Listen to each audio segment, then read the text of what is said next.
Vamos lá, me acompanhe a partir do versículo 1 até o versículo 12. Eu leio e vocês me acompanham. Vendo as multidões, Jesus subiu ao monte e se assentou. Seus discípulos aproximaram-se dele e ele começou a ensiná-los, dizendo: Bem-aventurados os pobres em espírito, pois deles é o reino dos céus. Bem-aventurados os que choram, pois serão consolados. Bem-aventurados os humildes, pois eles receberão a terra por herança. Bem-aventurados os que têm fome e sede de justiça, pois serão satisfeitos. Bem-aventurados os misericordiosos, pois obterão misericórdia. Bem-aventurados os puros de coração, pois verão a Deus. Bem-aventurados os pacificadores, pois serão chamados filhos de Deus. Bem-aventurados os perseguidos por causa da justiça, pois deles é o reino dos céus. Bem-aventurados serão vocês quando por minha causa os insultarem, perseguirem e levantarem todo tipo de calúnia contra vocês. Alegrem-se e regozijem-se, porque grande é a recompensa de vocês nos céus, pois da mesma forma perseguiram os profetas que viveram antes de vocês. Feche seus olhos, vamos orar mais uma vez? Senhor Deus, nós mais uma vez entregamos em Tuas mãos, Senhor, nosso espírito, a nossa mente, nossa alma, clamando mesmo, Deus, ao Teu Espírito, para que a Tua palavra nessa noite venha realmente de encontro aos nossos corações, trazendo para nossas vidas, Deus, tudo o que é necessário para gerar em nossas vidas a transformação necessária para que cada dia, Deus, nós nos pareçamos mais contigo, Senhor Jesus. Nos tornemos cada vez mais semelhantes a Ti, na nossa vida, no nosso caráter, na nossa vida de santidade, de santificação, de testemunho na Tua presença e diante dos homens, para a glória do Teu nome. E é em Teu nome que eu oro, Jesus. Amém. Esse termo bem-aventurados e os semelhantes a ele aparece mais de 50 vezes no Novo Testamento.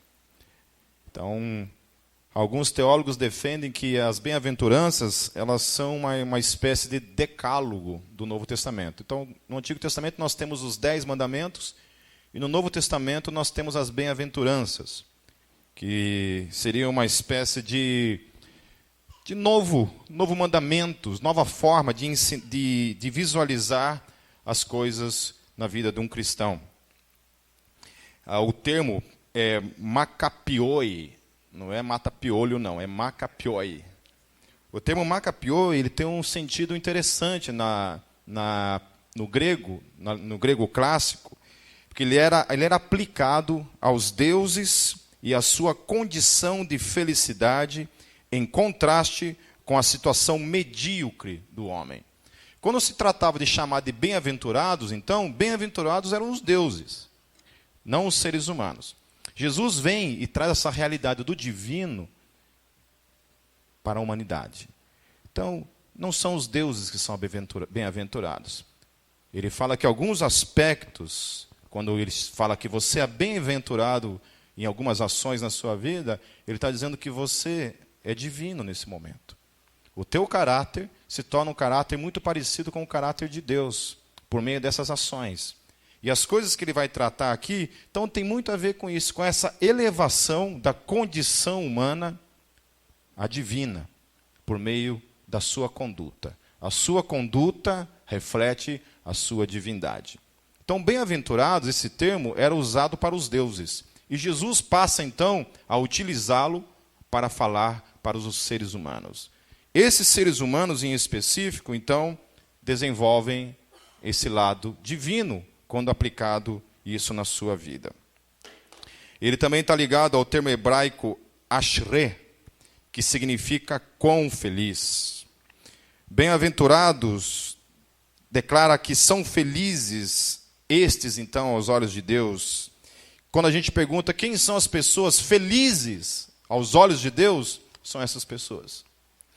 E a forma como Deus entende felicidade aqui é uma forma meio esquisita para mim e para você. Deus fala, esses são os felizes, esses são divinos. Há algo nesses, então, que ultrapassa a simples questão de humanidade, de definição humana. Essas pessoas, ao manifestarem essas coisas nas suas vidas, elas não somente são divinas, mas elas são felizes aos olhos de Deus. Quando Deus olha para mim e para você, diante disso daqui, Ele fala, você é um cara feliz. Por causa dessas coisas. E a gente olha para muitas vezes isso para a nossa vida e a gente não consegue extrair felicidade disso. E esse é o grande desafio desse texto. Fazer com que a gente enxergue felicidade aqui. E Jesus está mostrando do ponto de vista divino, quando Deus olha para mim e para você, diante disso daqui, para Deus você é uma pessoa muito feliz. E vamos lá.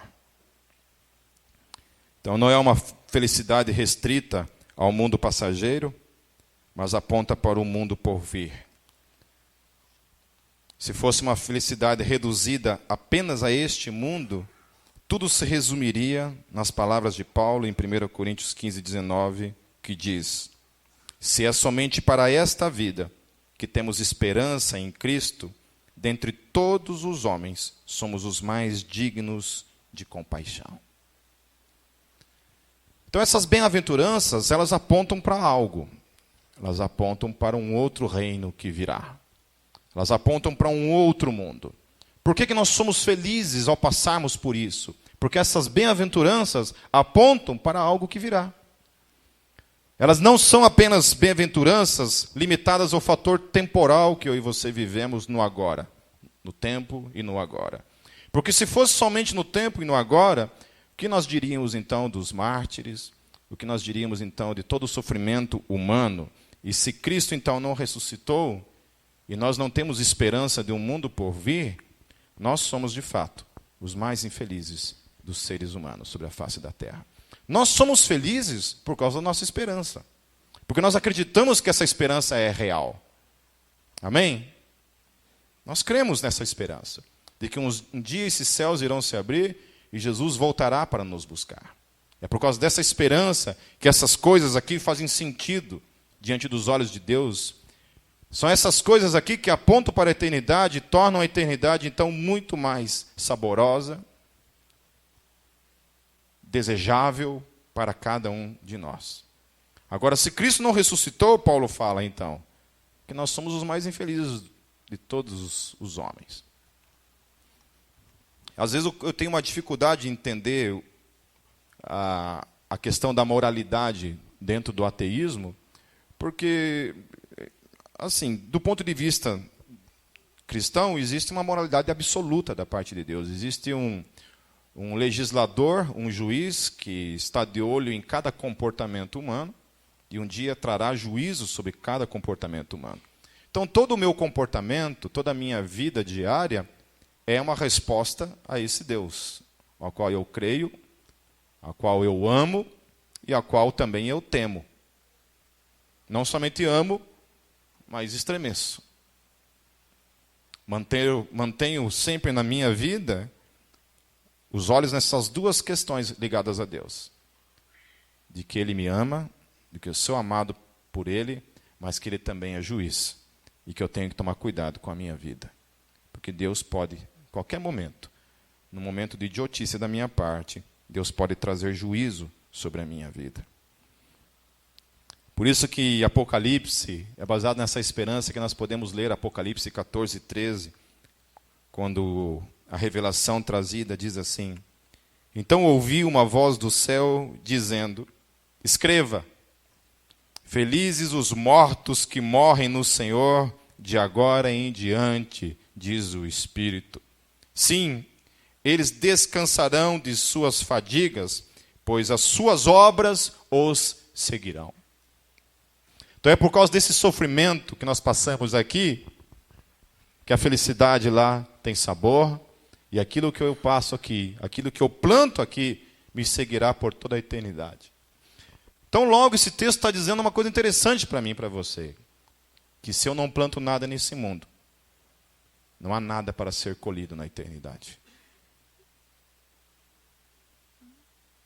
Eu fico pensando quanta gente vai chegar no outro lado da eternidade, de mãos vazias, sem ter nada para apresentar a Deus, porque a única coisa que fez na sua vida foi manter-se salvo. E ponto. Estou salvo, farei de tudo até o fim dos meus dias para me manter-me nessa posição como salvo. Mas não desenvolvo o meu chamado, não prego o evangelho, não sirvo o reino.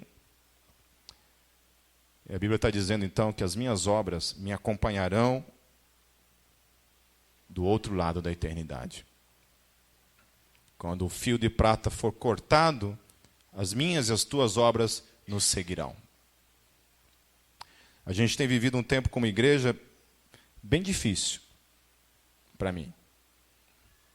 Muito complicado para mim. A gente tem, eu particularmente tenho sofrido um pouco com algumas coisas. Me alegrado com outras, mas sofrido um pouco com outras. Uma das coisas que nós estávamos falando na reunião hoje de liderança pela manhã, é o propósito desse tempo que nós temos passado como igreja, não é revelar o pecado. Não é mostrar onde estão os pecados, onde estão os erros, onde estão as falhas. Não é esse o propósito. O maior propósito nisso tudo é revelar o coração. Aonde está o meu coração? Quando se trata de falar do reino de Deus, das coisas de Deus, qual o preço que eu estou disposto a pagar por causa daquele que eu amo? E aí, o que me assusta é perceber que tem coisas tão pequenas que para nós é muito caro pagar por causa dele. Então é muito fácil a gente falar sobre pagar o preço, sobre servir a Deus, quando aquilo não implica na renúncia de algumas coisas na nossa vida. E para a gente viver uma vida de santidade na presença de Deus e ter realmente um ministério que reflita o caráter e a glória de Deus na nossa vida, muitas vezes nós temos que nos privar até mesmo da nossa própria liberdade. Eu tenho aprendido isso nesses 14 anos de igreja. Durante todo o tempo que a gente começou a igreja, quanta coisa da minha liberdade em Cristo eu me privei por causa do outro. Por causa dos meus irmãos em Cristo, que não tinham maturidade, talvez, não tinham equilíbrio, não tinham domínio, não dosavam com a medida certa. Por causa deles. Falei, não, então, por causa deles, eu me privo da minha liberdade. Por exemplo, tomar uma cerveja. Eu não creio que beber é pecado, jamais vou dizer isso. Nós estávamos num casamento há um tempo atrás, e Satanás colocou 2 barris de chopp lá nesse casamento. Não foi o diabo, não foi Deus. Chegava a babar. E eu não sou de beber, não sou beberrão. Tenho certeza disso, gente. Mas aquele dia, eu senti na pele o que é sacrificar a tua liberdade por causa dos outros. Todo mundo bebendo, o chopp passava na minha frente assim.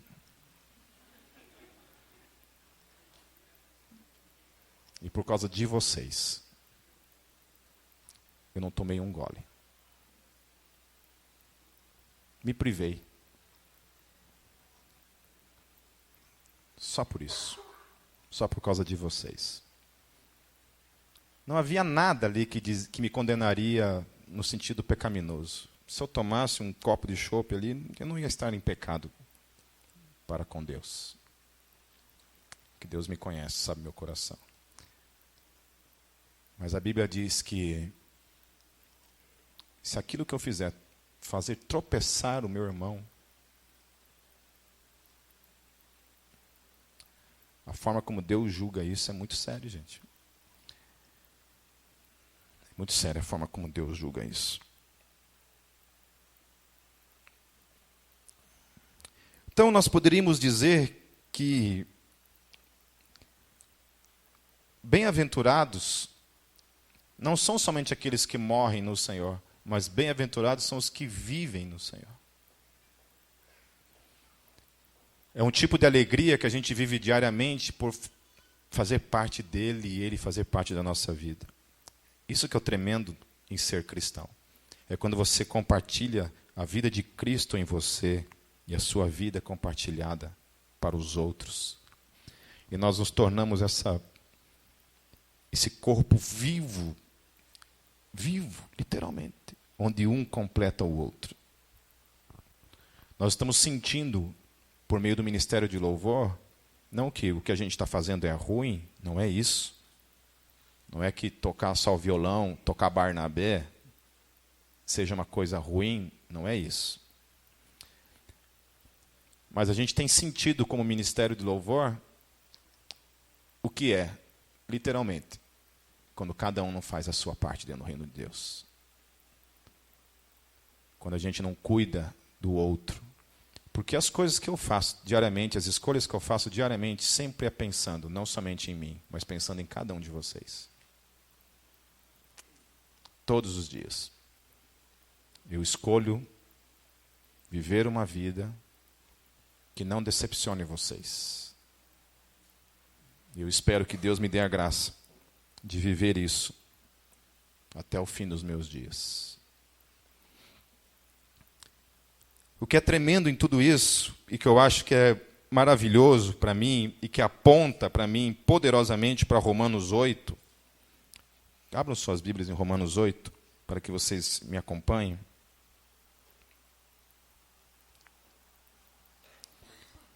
Paulo lhe fala assim em Romanos 8, eu vou pulando alguns versículos, versículo 1 e 2. Portanto, agora já não há condenação para os que estão em Cristo Jesus. Porque por meio de Cristo Jesus, a lei do Espírito de vida me libertou da lei do pecado e da morte. Eu acho tremendo esse texto quando ele aborda essa questão. Já não há mais nenhuma condenação para a minha vida por causa de Cristo.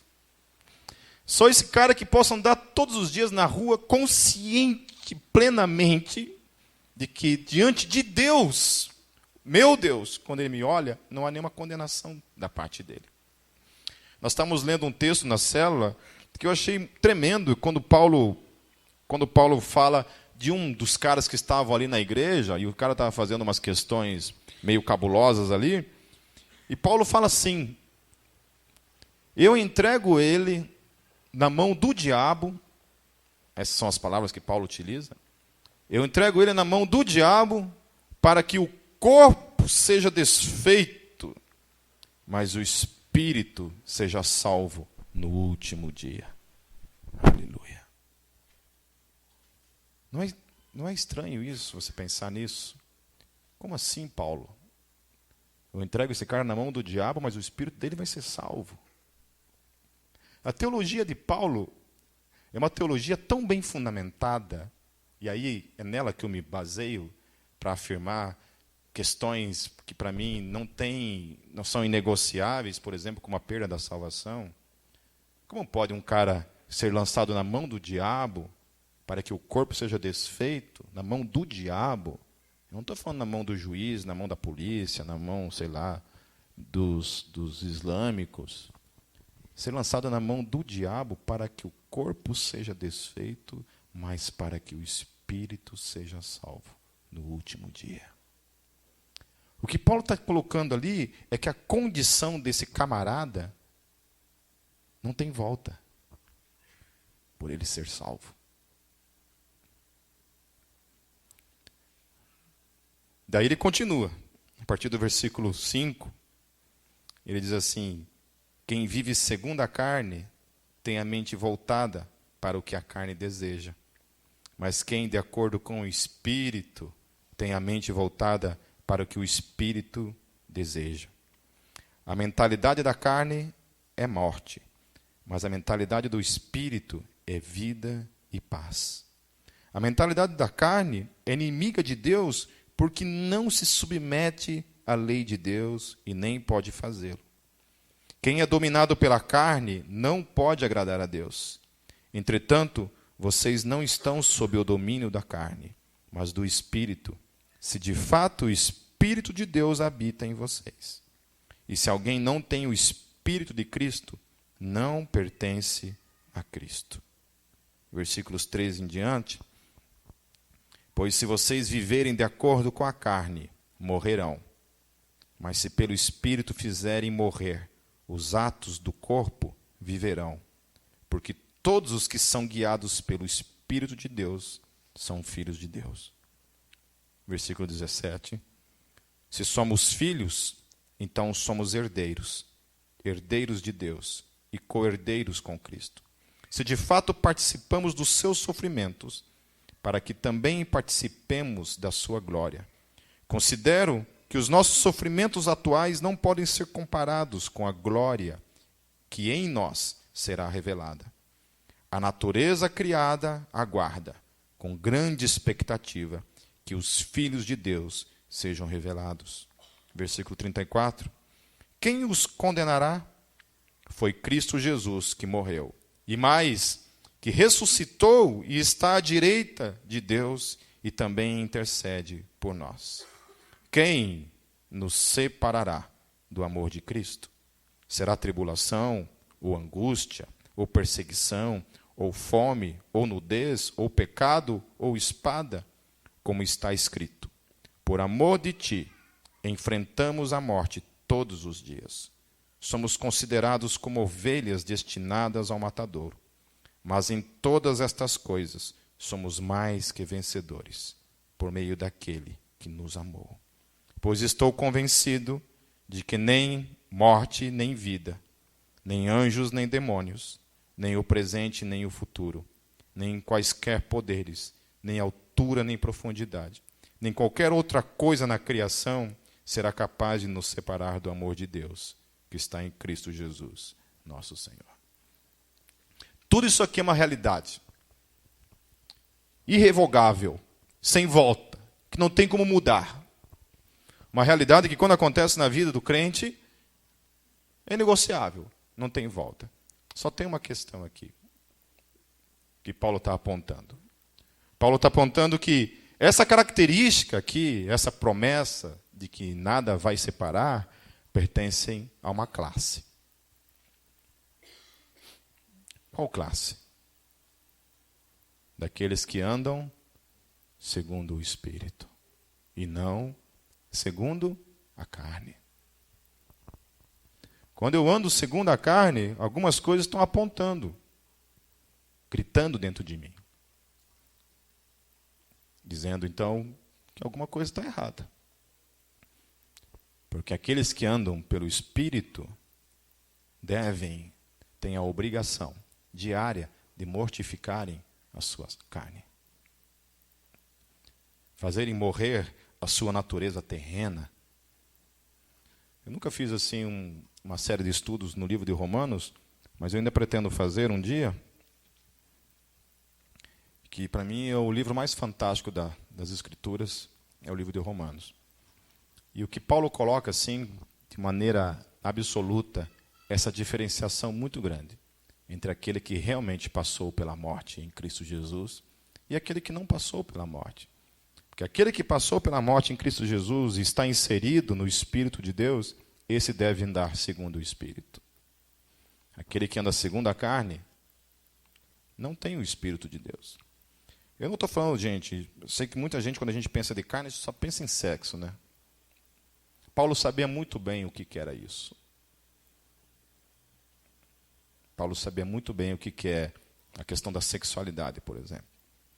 A gente vive num tempo hoje de mundo onde as pessoas se manterem em santidade até o casamento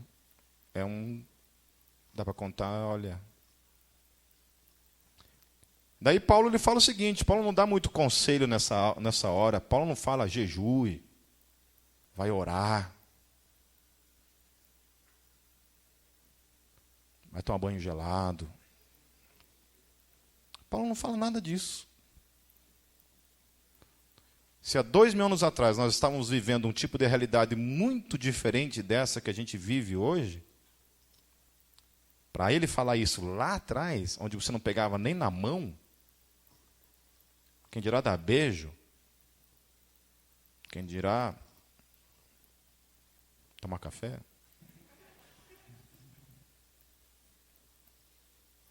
você não sabe o que é isso, filho, fica quietinho aí. Ele chega a dar um conselho. Qual é o conselho que Paulo dá? Casa.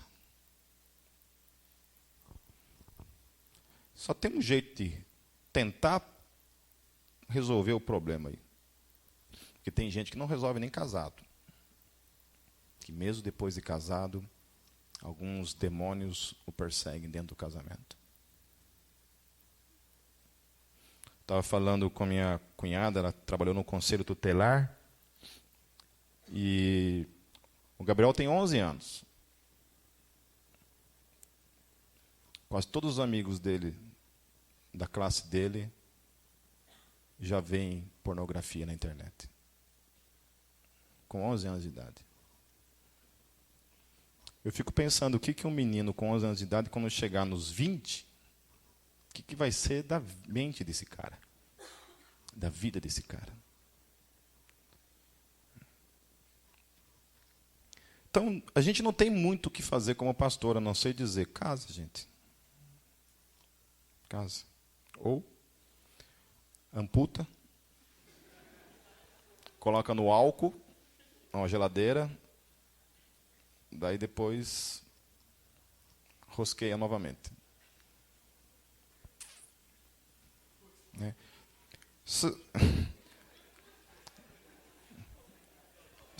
Não é preciso ter muita imaginação aí, não.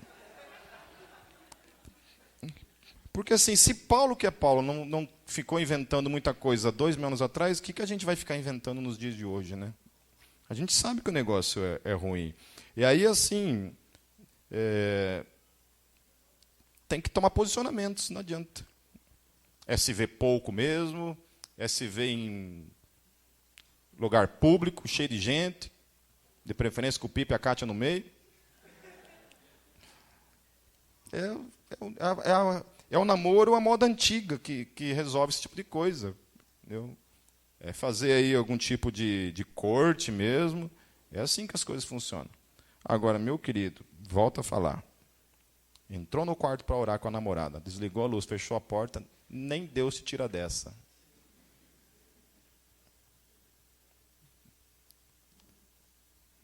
Nem Deus se tira dessa. E aí não é somente isso, uma questão de namorados, né? Hoje em dia, a minha questão está... Isso aí é até uma questão assim de falar de sexualidade, parece que só namorados solteiros estão sujeitos a isso. A gente fica sabendo de tanta coisa aí que está enrolado pela internet, por causa desses sites de relacionamento, né? Porque agora é o cardápio, né? E não tem mais esse negócio de casado, solteiro.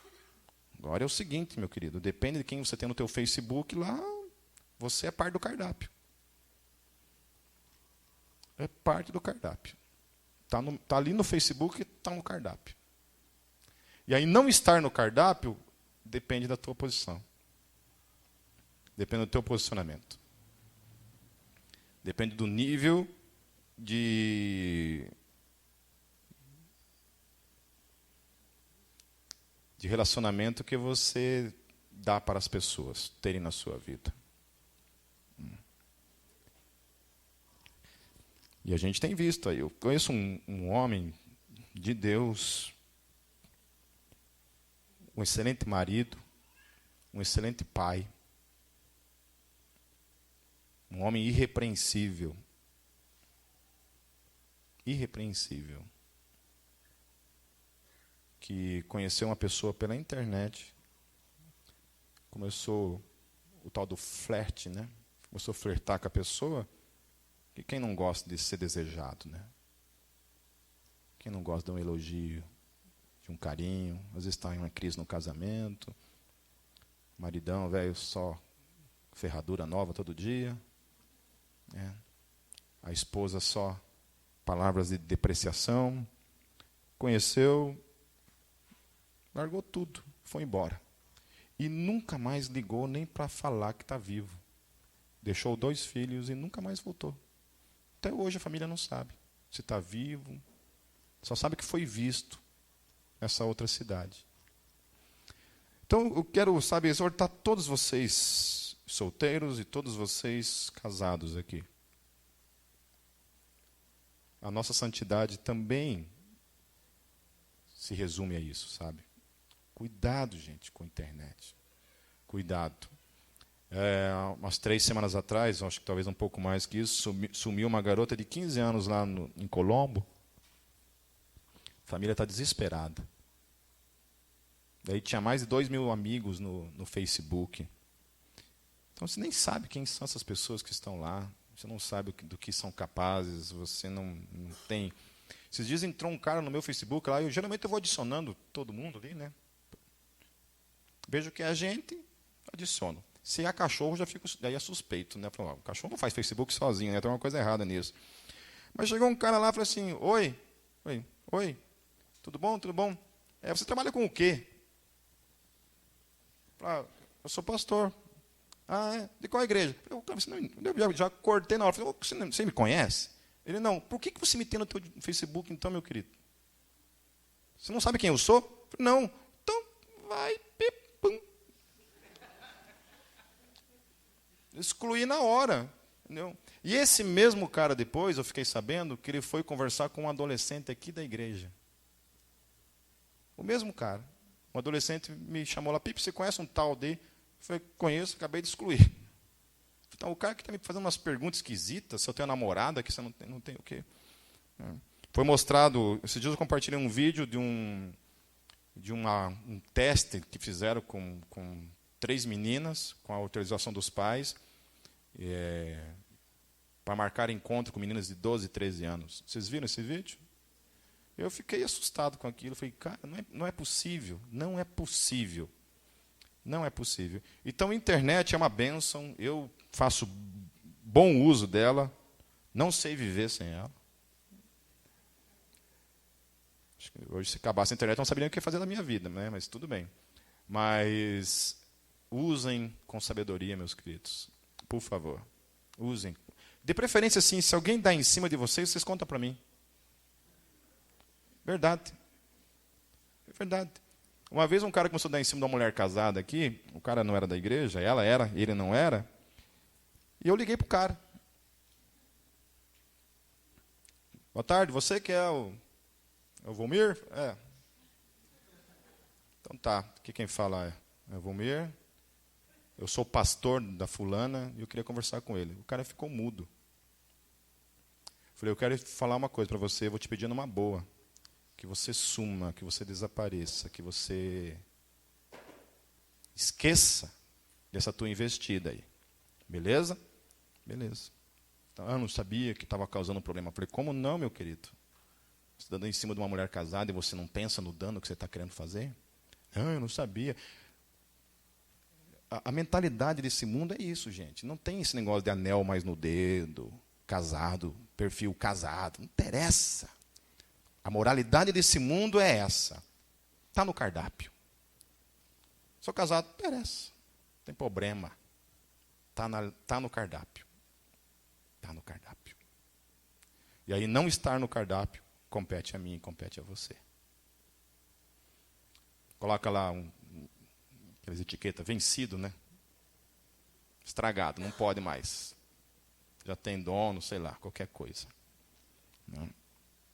De preferência, sei lá, talvez uma solução, se você recebe muita cantada no teu Facebook, faz um Facebook único com o teu marido. Ninguém me canta. A natureza me ajudou nisso. Senão, também estaria lá. A Cátia eu já não sei. Nem quero saber, também confio nela plenamente. Daí é com ela que dê conta dos urubus em cima dela. Mas se eu ver, eu mato também. Não é nada. Continuando, eu acho tremendo esse texto de Romanos, eu não vou falar sobre ele, mas apenas para apontar essa realidade, para a gente ligar, então, as questões das bem-aventuranças que eu vou mencionar agora. A primeira bem-aventurança: bem-aventurados os pobres em espírito, pois deles é o reino dos céus. Outra versão fala humildes de espírito. No original grego, a conotação dessa palavra, humildes de espírito, é os que reconhecem a sua condição de pequenos, desesperados, incompetentes. Você ser pobre de espírito, humilde de espírito, é isso. É reconhecer a sua pobreza. O quão pequeno você é, o quão frágil você é, o quão incompetente você é até mesmo para com a salvação, o quão necessário é que você se apegue na graça em Deus. Eu conheci uma banda hoje, e eu estava vendo a letra dessa banda, chama-se Five Finger Death Punch. Alguém conhece? Eu não conhecia, conheci hoje. Aí achei legal a letra de uma música chamada Wrong Side of Heaven. É o lado errado do céu. Clipe muito legal também. Aí a tradução dela mais ou menos é assim: eu falei com Deus hoje, e Ele disse que está envergonhado. O que eu me tornei? O que eu fiz? Eu falei com o demônio hoje, e ele jura que não é o culpado. E eu entendi, porque eu sinto o mesmo. De braços abertos eu permaneço sozinho. Eu não sou nenhum herói. E eu não sou feito de pedra. Certo ou errado, eu mal posso dizer. Estou do lado errado do céu e do lado justo do inferno. Esse é um cara que não sabe da sua condição. O diabo não tem culpa. Bom, se o diabo não tem culpa, eu também não tenho. Eu não sou de ferro. A justificativa, né? Vocês perceberam que a psicologia, o que a psicologia fez com todos os pecados? Ela deu nomes aos pecados para que não soassem mais como pecados. Com todo respeito aos psicólogos presentes aqui. A psicologia fez isso. Antes era pecado, agora não é pecado, agora é um distúrbio. Quando Freud começou a transferir que o resultado, o que você era um resultado daquilo que seus pais plantaram em sua vida, em outras palavras, nós não somos culpados de nada. Quem é culpado é o papai e a mamãe, que por sinal também não é culpado, a culpa é do avô e da avó, que também não é culpado, que é a culpa dos nossos bisavós, que também não são culpados. A culpa mesmo é da tal da Eva. Nem do Adão não é. Não é verdade, homens? Bem-aventurados os que choram, porque serão consolados. O choro aqui é comparado ao luto. A percepção de sua condição deve gerar em nós a mesma dor de quando perdemos alguém que amamos. O pecado, quando praticado em nós, deve gerar este mesmo sentimento. Pois esta não é uma condição sem saída, sem solução. Esses sentimentos acerca de quem receberá a solução por meio da obra redentora e o Consolador, Conselheiro, Intercessor chamado Espírito Santo. Quando nós pecamos, esse texto, bem-aventurados os que choram, está apontando para isso. Não é que chora porque é emo, por exemplo. É um choro de luto pela condição de pecador que é. É isso que o texto está apontando para mim e para você.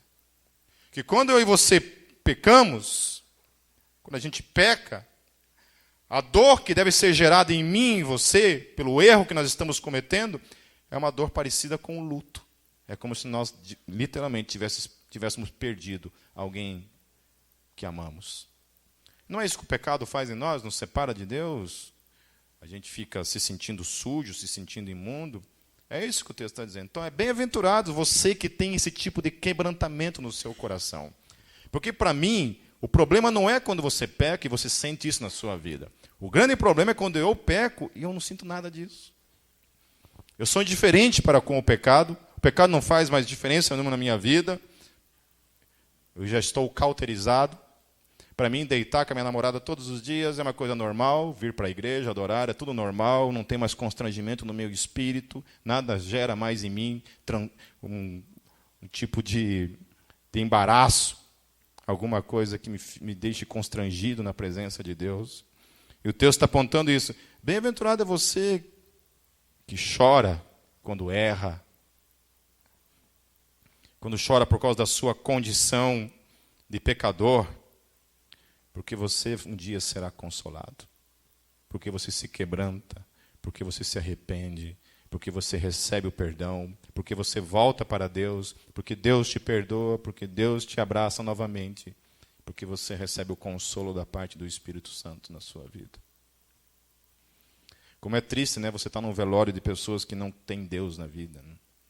Eu já fiz enterro de espírita, enterro de macumbeiro. E é horrível. Você não tem o que falar. Você falar alguma coisa nesses momentos. Vai falar o quê? Vai falar o quê? No versículo 5, ele diz assim: bem-aventurados os humildes. Outra versão fala mansos, pois eles receberão a terra por herança. Alguns intérpretes entendiam, ou entendem e defendem, de que esse entendimento de herança diz respeito à terra mesmo. Está falando da terra. De que você vai herdar alguma coisa na terra. Aí eu fui dar uma olhada de onde que Jesus extrai isso, que é do Salmo 37, nós não vamos ler ele inteiro, mas o texto diz assim, lá em Salmo: pois ainda um pouco, e o ímpio não existirá. Olharás para o seu lugar, e não aparecerá.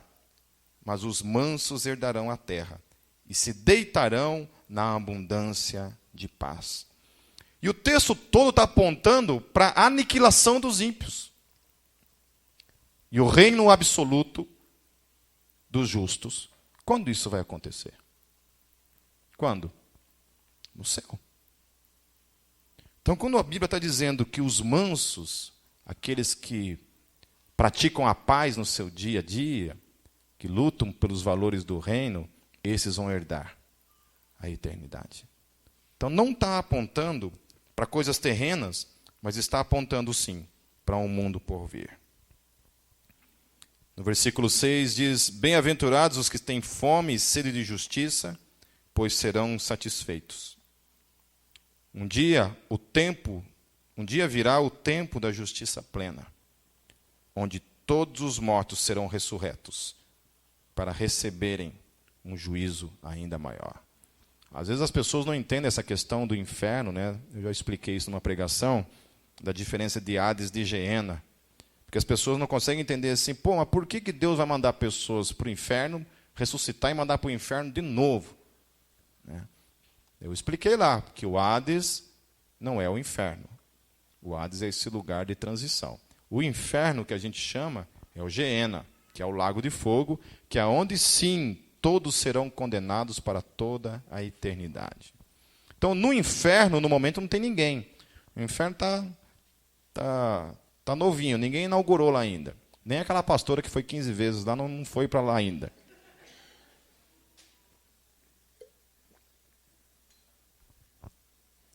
Ela foi no endereço errado. Se ela fosse no Geena, ela não voltava nunca mais. Nem no Hades, na verdade, né? Mas só dando um descontinho para ela.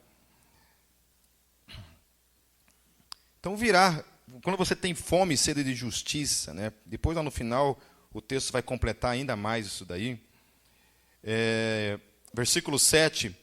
Bem-aventurados os misericordiosos, pois obterão misericórdia. A pessoa que consegue olhar a humanidade, isso inclui os de sua própria família, não é verdade?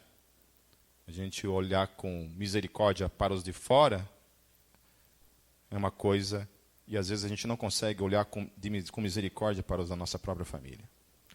A gente não tem misericórdia da esposa, não tem misericórdia do marido, não tem misericórdia dos filhos, não tem misericórdia dos pais.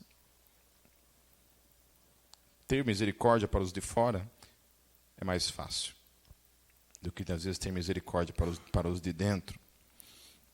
Então a pessoa que consegue olhar a humanidade, isso inclui os de sua própria família, encontrou a graça de olhar a humanidade com os olhos de Deus.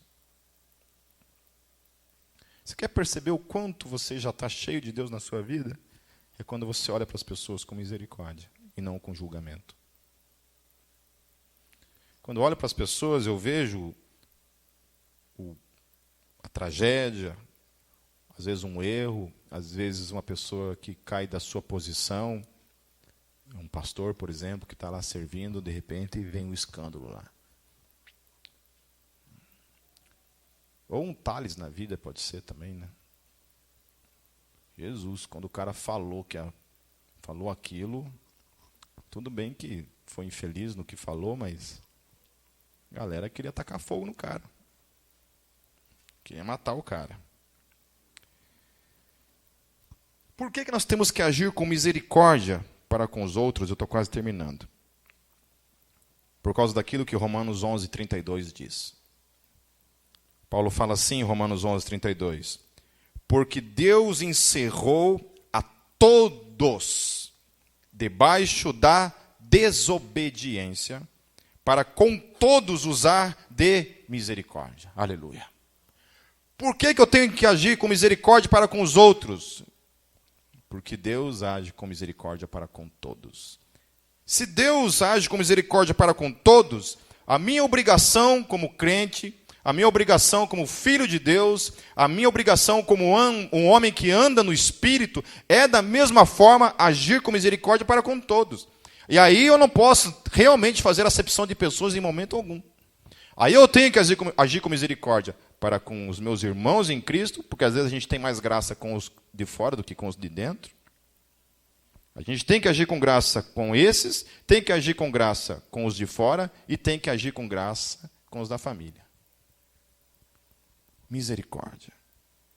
Deus encerrou todos nós debaixo da desobediência para que Ele agisse com misericórdia para com a minha vida. Logo, isso denota que não havia nada em mim que moveu Deus a ter mais misericórdia de mim.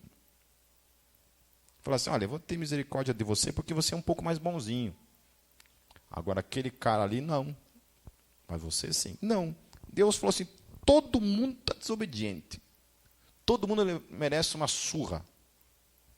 Umas palmadas. Mas eu vou agir com misericórdia para com todos vocês. E os versículos 8 e 9, bem-aventurados os puros ou limpos de coração, pois verão a Deus. Bem-aventurados os pacificadores, pois serão chamados filhos de Deus. Daí lá em Hebreus 12:14, fala essas duas coisas. O texto está dizendo no versículo 8 que bem-aventurados os limpos de coração, e depois fala sobre os pacificadores. E lá em Hebreus 12:14 diz assim, ó, segui a paz com todos e a santificação, sem a qual ninguém verá o Senhor. Ninguém verá o Senhor. Se eu não vivo uma vida de paz com todos, se eu não sou uma pessoa mansa com todos, não busco uma vida de santificação na minha vida, não sou um pacificador, quando as coisas estão acontecendo, sempre quando eu vou resolver um pepino dentro da Gólgota, por exemplo, uma discussão, uma briga que houve entre duas pessoas, por exemplo, aqui, sei lá, se desentenderam, e aí ligam lá para o Vaticano e me convocam. E aí eu sento com essas pessoas, eu sempre venho com um espírito apenas. Pacificar. Reconciliar. Tornar novamente uma aliança ali. Unir novamente, não separar. E aí é muito triste quando você, nesse intento de fazer isso, de unir, o resultado acaba em tragédia. Acaba em tragédia. Algumas vezes acabou em tragédia. Uma vez eu fiquei com um casal conversando até 5 horas da manhã. Toda vez que a gente ia fazer o desfecho da conversa, em que a gente ia poder glorificar a Deus, falar em línguas ali, ter um momento pentecostal ali na conversa, ela falava assim, mas e se? Então, é a briga profética, isso se chama.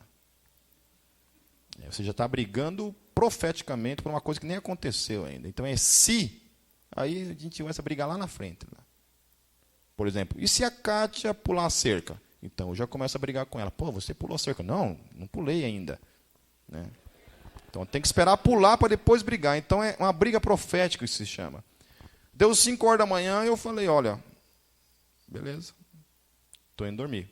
Tchau para vocês. E fui embora. Eu devia ter matado os dois e ter ido embora, mas por me fazer perder meu tempo. Graças a Deus, estão juntos.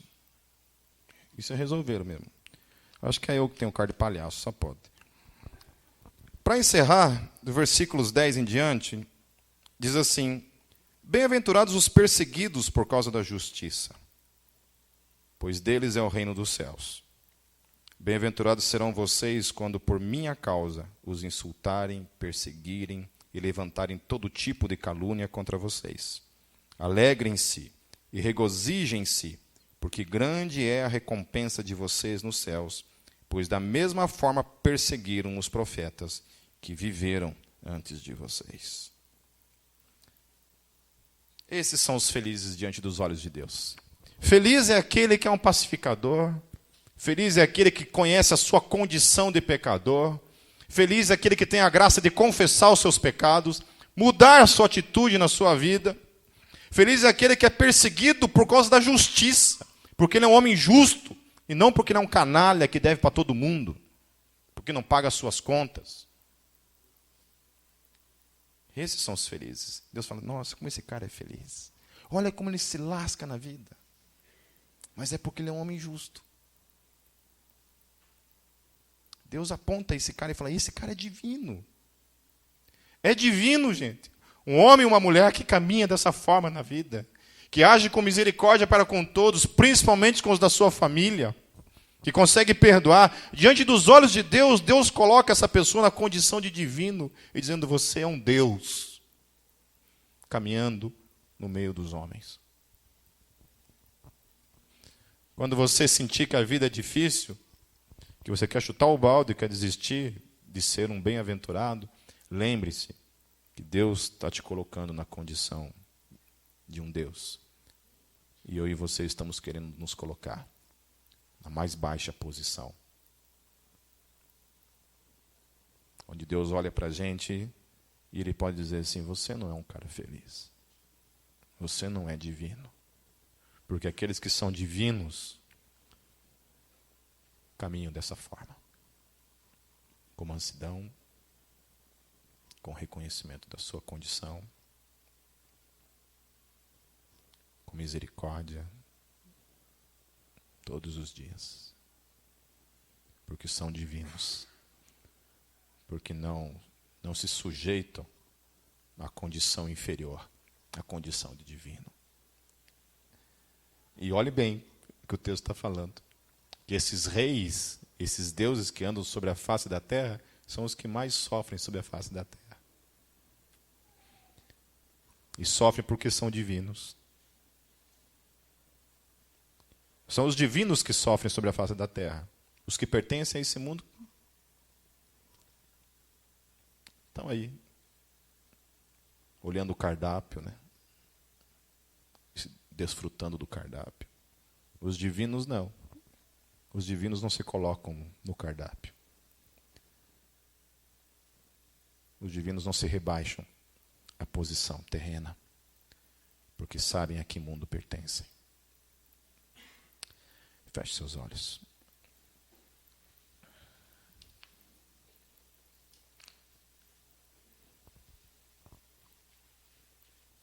Senhor, todos os teus filhos são deuses, são divinos, pertencem a uma outra raça, uma raça que era caída e que foi elevada da posição de caídos, e hoje estão assentados nas regiões celestiais, em Cristo Jesus. Esses são aqueles que vivem uma vida, Senhor, nesse mundo, conscientes da sua condição, uma busca diária de paz e santificação nas suas vidas, começando em suas casas, no relacionamento com seus irmãos em Cristo e no testemunho para com aqueles que ainda não estão em Cristo. Senhor, que a gente possa todos os dias, quando a gente acorda e caminha nesse mundo, Senhor, ter a consciência de que mundo nós pertencemos, de que raça nós pertencemos, de quem nós pertencemos, a quem nós pertencemos, Senhor. A gente sabe, Deus, que são os divinos